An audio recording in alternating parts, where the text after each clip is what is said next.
Welcome to the How to DIY Bricklaying video. We're going to look at building a brick barbecue, laying a patio, erecting a fence, and laying a basic footing.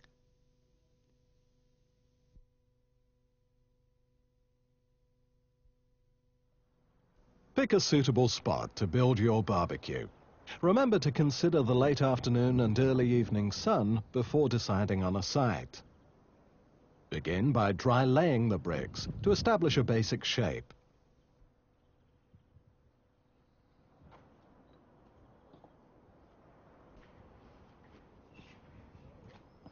Ensure the final design accommodates your barbecue coal pan and grill. Now's the time to make any adjustments. Once you've decided on a final shape, remove the bricks. You can now begin to lay the bricks with a sand and cement mortar mix. Refer to the fact file featured at the end of the tape for quantities. When laying your first course of bricks, make sure they're all bedded well into the mortar. This can be done by sharply tapping the bricks with the edge of your bricklaying trowel. It's important to lay your first course of bricks with care, as these are the main foundation of your barbecue. If you're unhappy with any of the bricks you've laid, don't be afraid to take them up and relay them.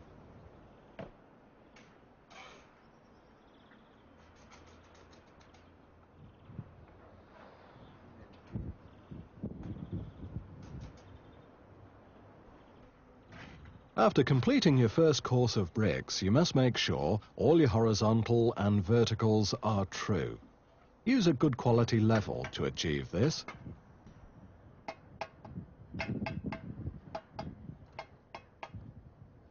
Now remove any excess mortar. Make sure that the legs extend from the back wall to exactly the same distance. Any fine adjustments can be made at this stage.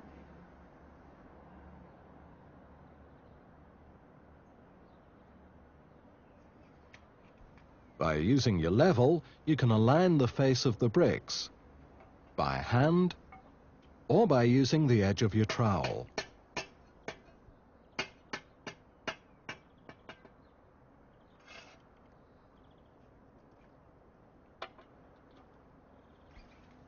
Measure the width of the rear wall and transfer this measurement to the front.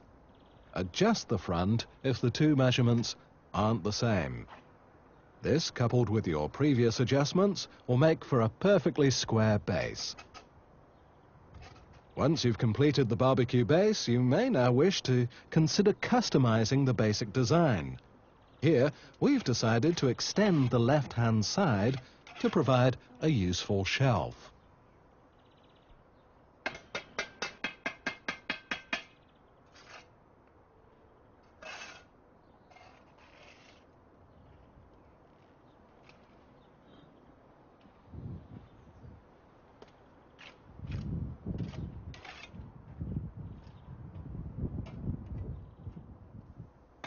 At some point during the construction, you'll need to cut a brick.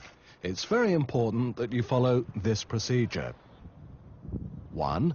Mark your brick, allowing for the mortar joint. 2. Always wear eye protection. 3. Make sure the brick is on a sound surface. Use a wide-bladed chisel and strike this with a lump hammer. 4. Neaten up the cut edges with the chisel and hammer.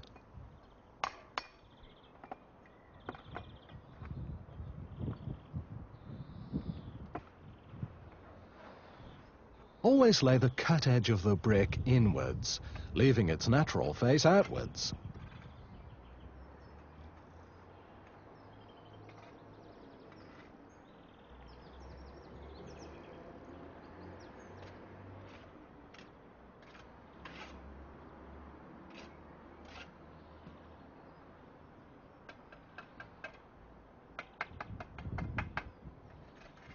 Remove any excess mortar. Continue to lay further courses. Remember, under no circumstances should the joint in one course of bricks be matched up to another joint on the next course. Joints must always be staggered for optimum strength. Spread the mortar over a few bricks and tidy up to minimize any spillage when tamping down your next brick. Then, form a V down the center of the mortar. This allows for easier adjustment and leveling of the brick to be laid on top. After you've laid a few courses, check your vertical and horizontal alignments with the level. Make any adjustments required. This should be done to all laid faces, sides, back, and so on.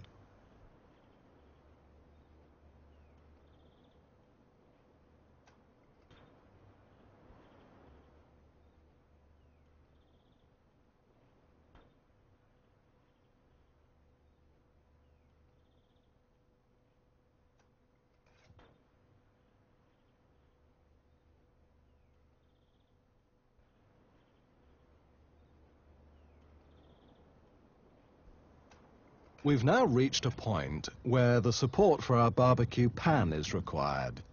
In this instance, we've used a full brick rotated at 90 degrees to the side walls. When laying one brick on top of or next to each other, make sure that the joint is full. That's to say, there's no air pockets in the mortar. This will stop any water building up in bad weather, which would eventually lead to cracking should there be a frost.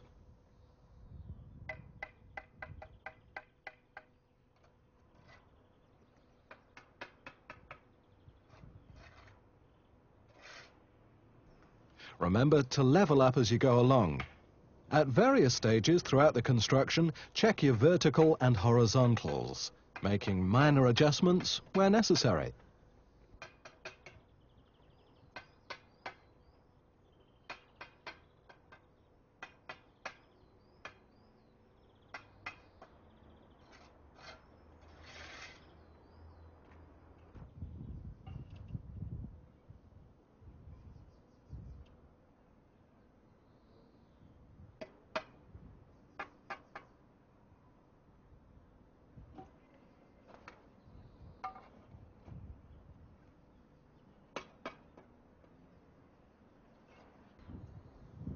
Here we've left this joint dry, in other words, no mortar between these two bricks. This will allow a reasonable airflow to help out when lighting the barbecue coals.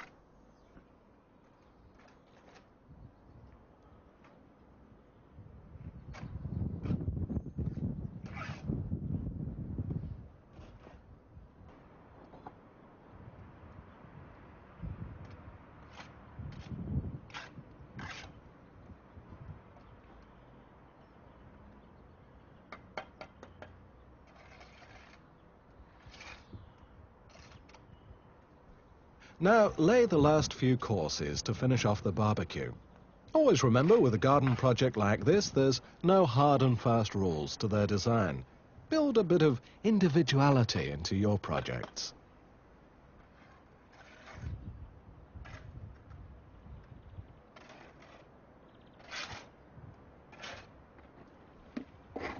When the mortar is firm to the touch, it's time to start pointing. You'll notice that a pointing trowel is smaller than a bricklaying trowel. This is to enable you to reach the corners and generally makes the job a lot easier. As you can see, pointing is a fairly simple process. It enhances the final effect and also improves resistance to water penetration. Never attempt to point up your bricklaying whilst the mortar is still wet. This will only make the job more difficult and can spoil the professionalism of your job. Any gaps can be filled with small amounts of mortar.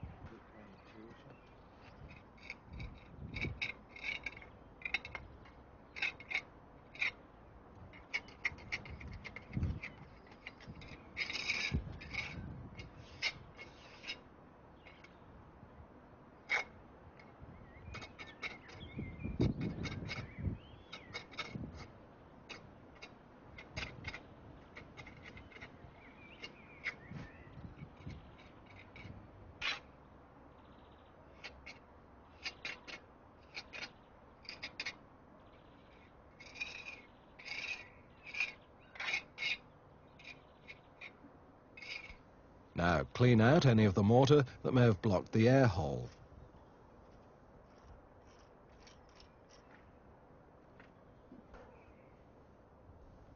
Brush down your brickwork with a soft bristled brush to clean off any loose bits of mortar after pointing.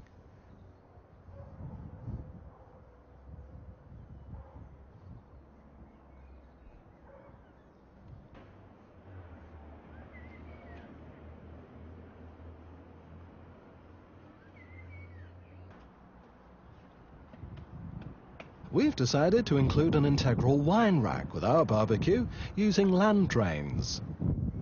First, lay a bed of mortar to build a support wall. Leave enough space for the wine rack between here and the barbecue wall. Lay your bricks as before.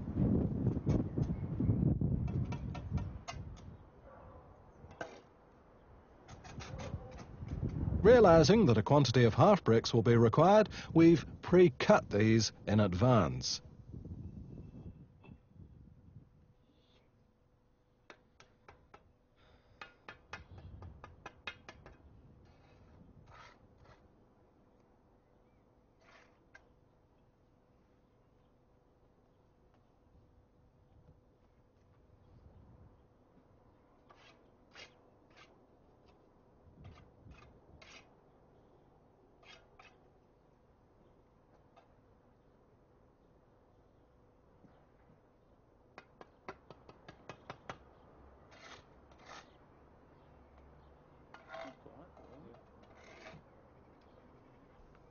After laying a couple of courses, spread mortar to start laying the wine rack.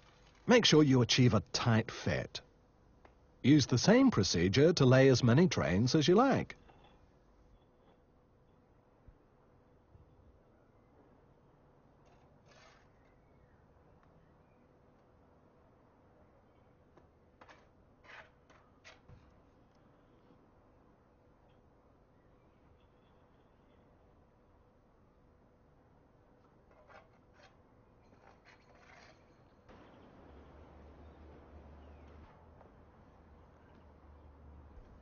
It's advisable to cap these off with a garden slab or something similar.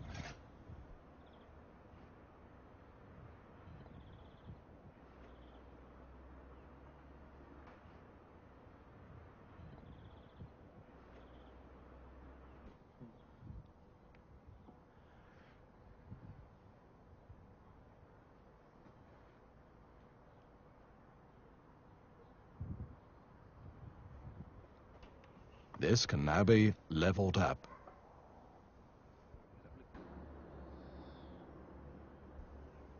Next to our barbecue, we're going to build a brick planter by removing a slab from the patio.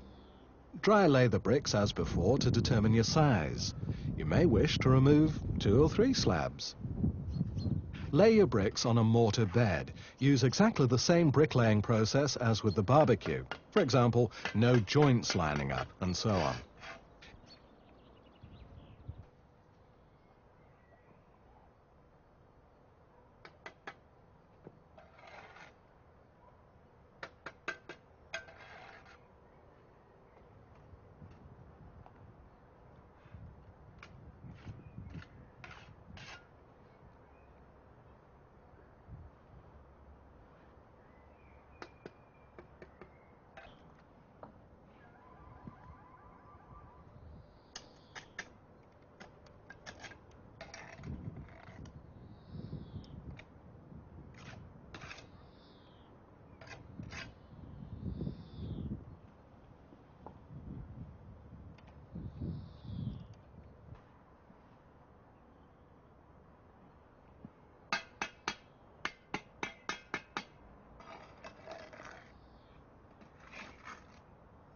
Even though this is a small structure, it's still important to level up the horizontal and verticals with your level.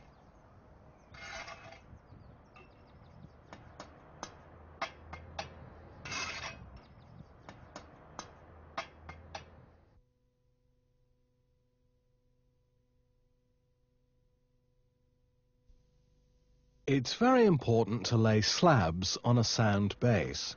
This will minimize any chance of movement. Here we've used broken concrete roof tiles as hardcore. Spread your dry slab laying mix over the hardcore.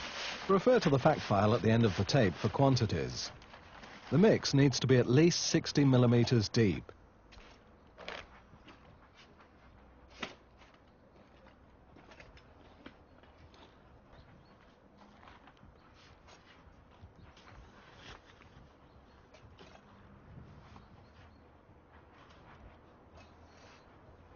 Level this out with a bricklaying trowel and rake a few channels with the point of the trowel.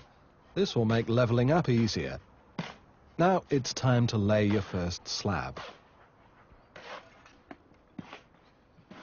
Always keep your back straight and bend at the knees when lifting heavy objects. Lay the slab gently so as not to disturb the bed.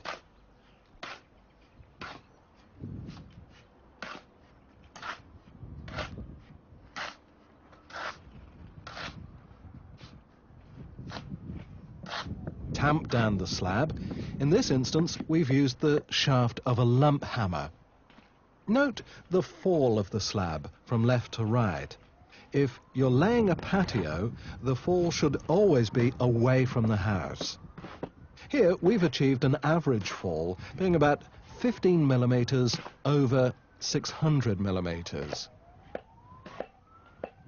Lay the spirit level onto the slab and tamp down the side you wish the fall to run until the bubble sits about halfway on the line, instead of falling in between the lines.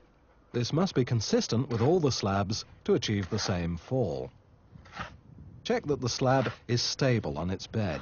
If there's any movement on its diagonals, tamp more of the mix under the relevant corner or corners, then recheck.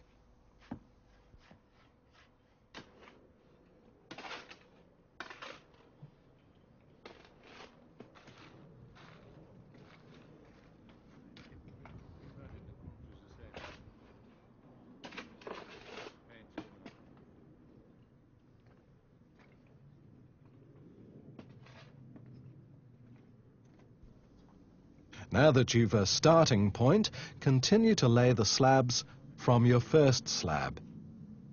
As you lay your other slabs, ensure the edges butt up to each other to maintain squareness.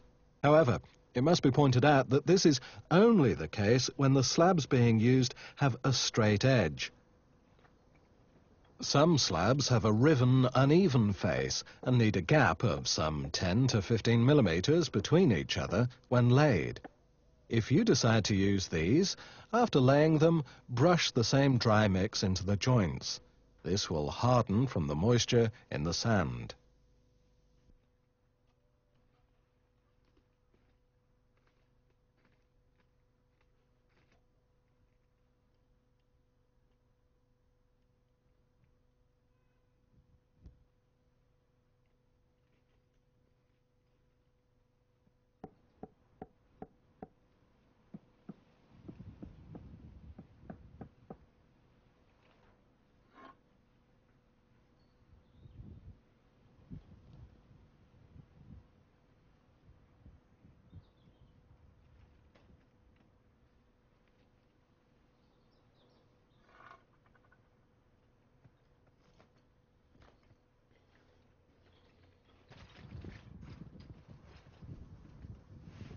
Once your first row of slabs are down, start the second row.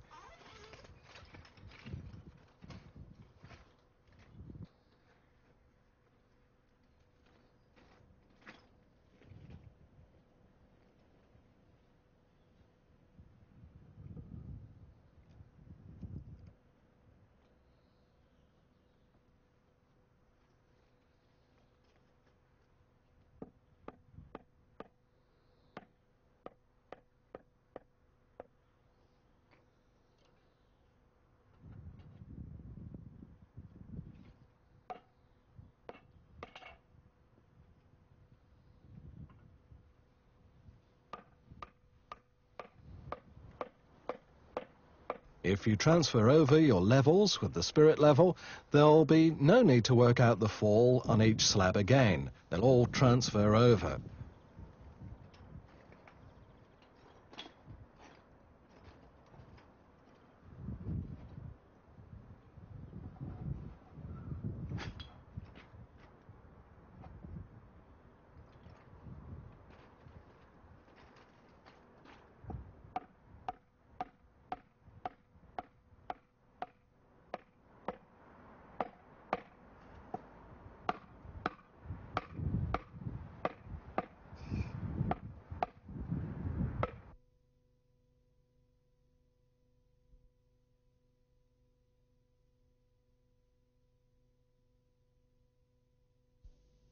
Due to the size and weight of concrete fencing posts and concrete gravel boards, you may find it easier to enlist the help of a friend with this project.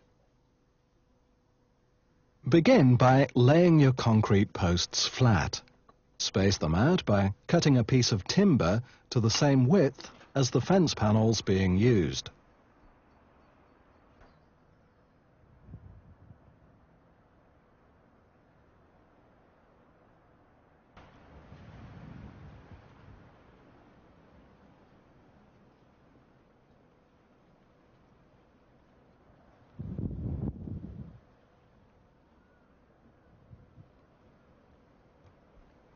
Lay all of your posts on the ground, spacing them with the same piece of timber.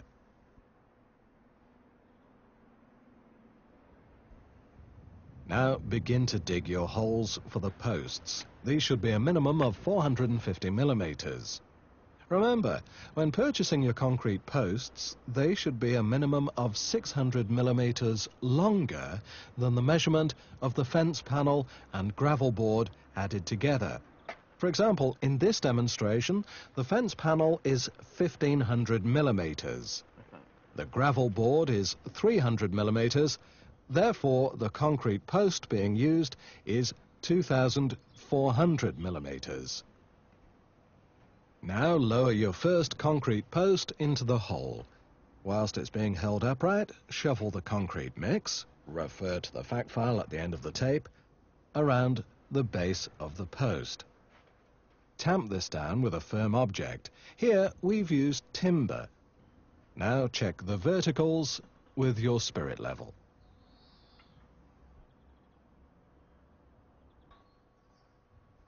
Run a length of string from the finishing point to the first concrete post. Adjust this to a height of approximately 300 millimeters from the ground. Then double check that there's enough height on the post to accommodate the fence panel. The string will act as a horizontal guide for the top of each gravel board.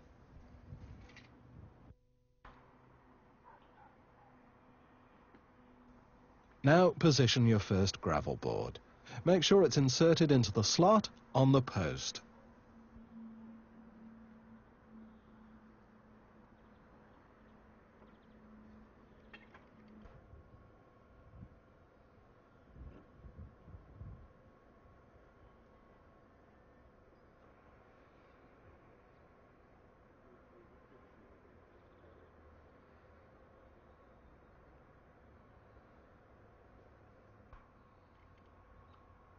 Now position the fence panel on top of the gravel board, making sure this is into the vertical slot on the post.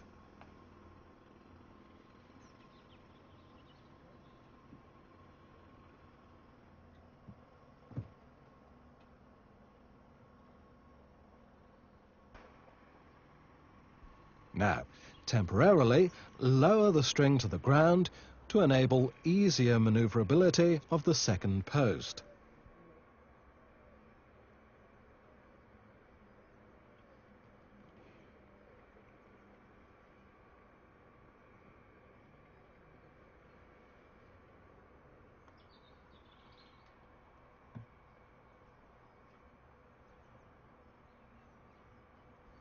Insert this into the second hole, driving the slot well onto the gravel board and fence panel.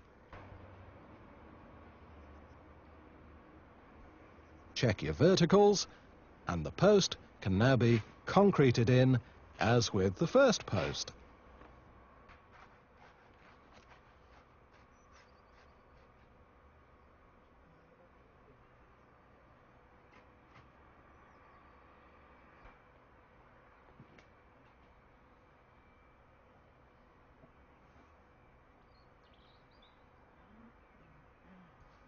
Repeat this process for as many boards and panels as you have to erect.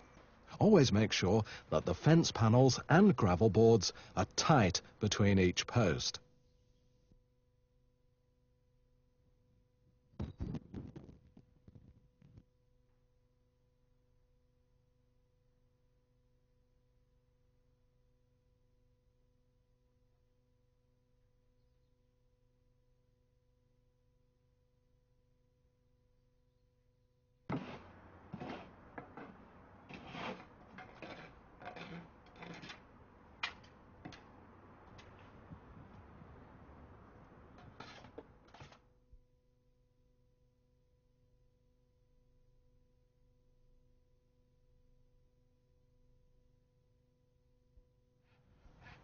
Start by cutting several lengths of timber stakes.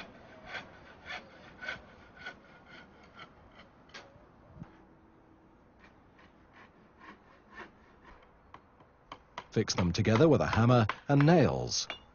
The two uprights must be spaced as wide as your footing needs to be.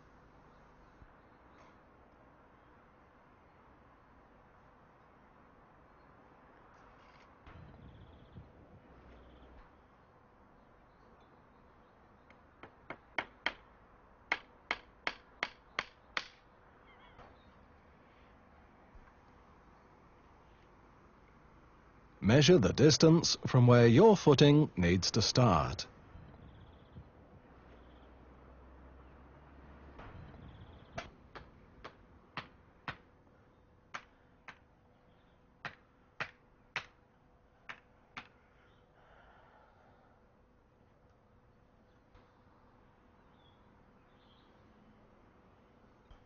Find the center point and mark this with a nail.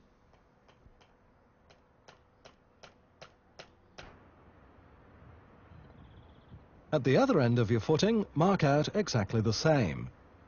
Now, run a length of string from one nail to the other. This strung line is now exactly parallel to the fence at the rear.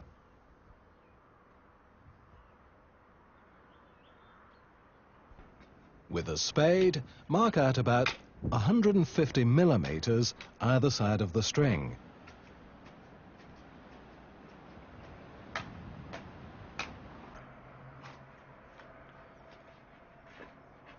Now dig this out to a depth of about 300 millimeters. Fill the trench with a concrete mix. Refer to the end of the tape for quantities. Level out with a spade. Then check with a spirit level. Getting the footing as level as possible will help you when you come to lay your first course of bricks. Leave the concrete for 24 hours before attempting to lay your bricks.